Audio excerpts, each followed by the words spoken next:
Hey, so to kick off the Netherlee Mystery A-Long, I just wanted to quickly talk about the materials list with you.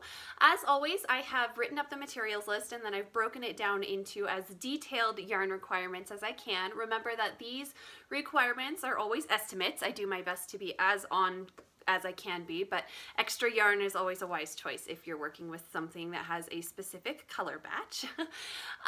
But what I also wanted to bring up is that for this project, we're going to be doing a really fun technique called thrumming. Now, don't run screaming quite yet because I have videos to walk you through every step along the way and to teach you exactly everything that you need to do, everything that you need to know to do your thrumming.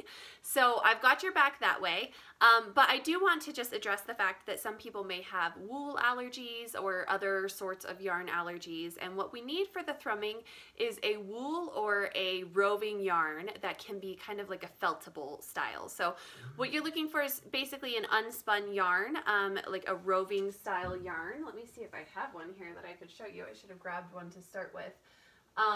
Here we go. So basically what you need is a roving style yarn, which is essentially just, you can see it's not super spun and you can pull it apart really easily, and then you've just got kind of this texture fibery stuff on the inside.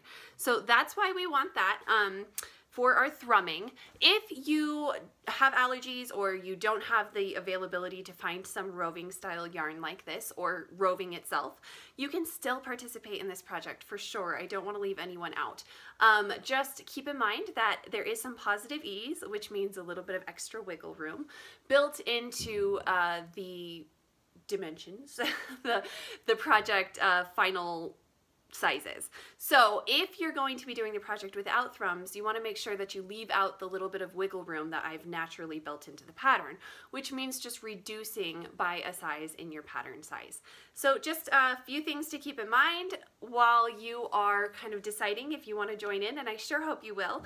Also, another thing to keep in mind for your materials hunt, when we're talking about the roving yarn, essentially it's going to be kind of like the